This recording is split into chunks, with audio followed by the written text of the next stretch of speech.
What's up guys, my name is Ryan. In this video I'm going to explain why and how I decided to co-found a film and photography studio in the Hongdae neighborhood of Seoul, South Korea. Let's dive in. First off, why did I decide to do this? Well, as someone working in the entertainment industry in Korea, I make a lot of different types of content.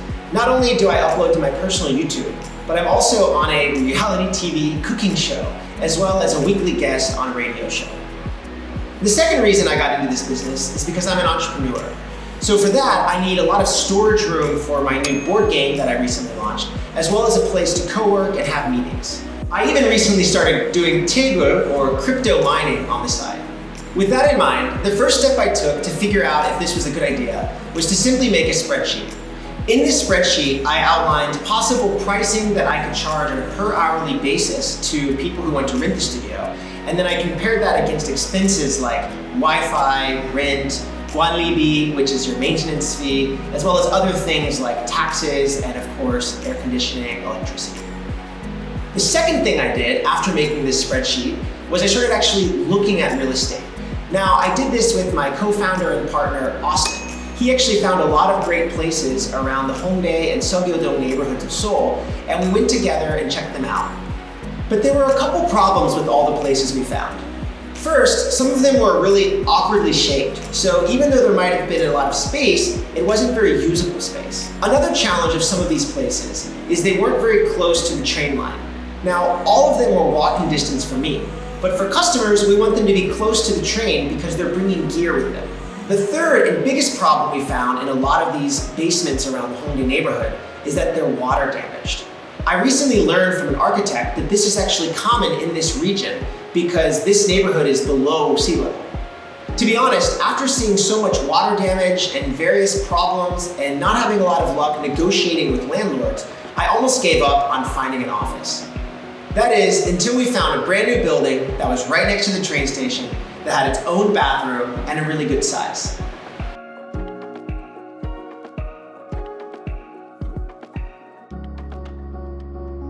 After Austin and I checked out the last place for about 30 seconds, we looked at the real estate agent and said, we'll take it.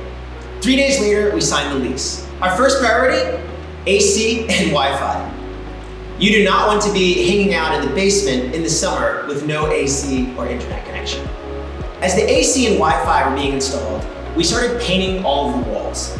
Initially, this was actually a cafe, and everything was painted black. But we decided to name our studio The White, so naturally, everything needed to be repainted. We went to the paint store to buy brushes, rollers, ladder, and other supplies. As we began painting the walls, we saw a lot of different holes coming out. Some of this was between the drywall and the cement, and some of it was simply all over the ceiling. So in between painting, we puttied. We would paint, and then we puttied. Just when we thought it was looking okay, another round of paint. Another round of putty. Paint, putty, paint, putty, paint, putty, paint, putty. Oh my gosh. Every day for the following 7 days, we were in here painting and puttying. We also hired a guy to come and construct a horizon wall. A horizon wall is a small ramp that connects the floor and wall of a film studio, giving the effect on camera that the room is an infinite size. Of course, after the horizon wall was installed, again, we had to paint and putty. Paint, putty, paint, putty, paint, putty, paint, putty. Oh my gosh. With the horizon wall and paint job out of the way, we decided to install a new floor. Initially, the floor was a lot of different colors and it was badly damaged. It was black, gray, white, scratched. There were leftover tiles and also a lot of adhesive from the previous tenants. We settled on an epoxy floor, which is a coating of material about 5 millimeters thick that completely changes the perspective of the room. The epoxy floor took about 72 hours to dry, during which we weren't allowed to have any furniture or, of course, people in here walking around. But like I mentioned, we had already bought AC and Wi-Fi. So to handle this, we had to get a little creative. For the air conditioner, we actually cut out cardboard that was the same shape, die cut, and we put it on the ground so that the epoxy floor could fill up to the point of the cardboard without damaging or affixing the air conditioner. For the Wi-Fi, well, you've seen Spider-Man, right? After finishing the floor, there was just one more tweak we wanted to make to the space. We decided to install a chroma key. A chroma key is essentially a huge roll of paper. It can be any color, that you use as a backdrop for profile photos or resume pictures, really anything you want. To make it easy for clients as well as ourselves to switch between colors, we bought an electric-powered wall mount that supports up to 3 colors at one time. Even though Austin and I were able to install a lot of things on our own, the chroma key was probably the most difficult. That's because we had to drill directly into hard concrete, and every few millimeters there was a different layer and it felt thicker and more difficult to cut through.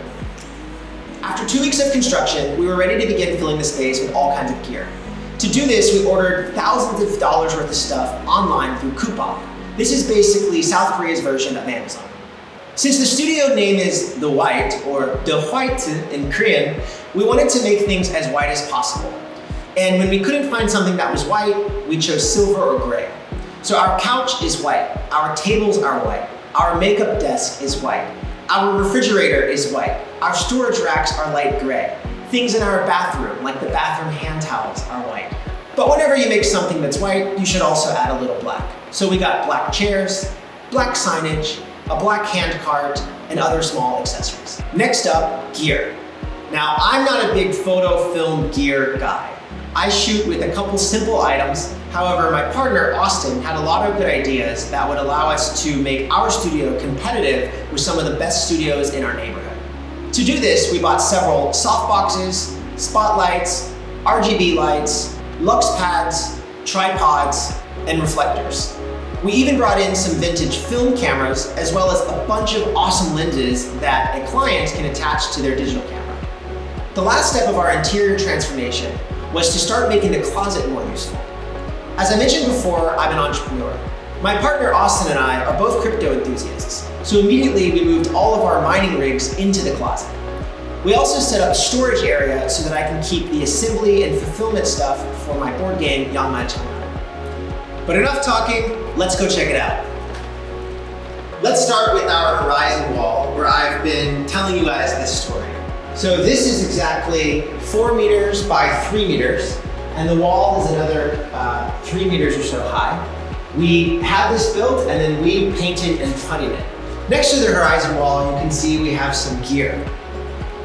In the gear corner, we have a few different lights. Starting with the Godox SK400 softbox, a Sokani X60 RGB along with the softbox, as well as a Godox QT600. We also have some tripods and reflectors. Directly across from the horizon wall is our lounge. We're actually hoping to do a lot of cool things in the lounge, like hang more decorations, movie posters, make it easier for people to charge their phones, maybe get some new types of chairs. But for now, we have 4 chairs that people can move freely around the space. We have a coffee table, we have a VR Oculus Rift 2, we have a couple cell phone chargers. We also have a big Bluetooth speaker that cameramen or just guests can use to listen to music or communicate whatever they want to do through a microphone. Directly between the horizon wall and the lounge is our chroma key. This is where we have different colors that people can use our automated machinery to pull down and film profile pictures or whatever they want to do. Needless to say, we're really thrilled with how our studio came out, and there's still a lot of small changes we're going to be making in the coming weeks. However, it's now good enough to be open to the public, and that's what we recently did.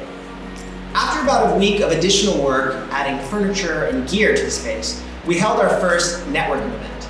Over 20 people from Korea's media and entertainment industries came that night, and a lot of great connections were made. Immediately after the event, we hired some great cleaners who took care of the space so that we could finally list it online. Within just 3 days of going live on Space Cloud, a Korean website for studio rentals, we already received our first 4 bookings. And when no one's booked the space, we simply use it for co-working or to hang out. That's it for the making of White Studio. If you're curious to learn more about the projects we're running out of the space, check out the description below. And if you have any more questions for us, just leave a comment.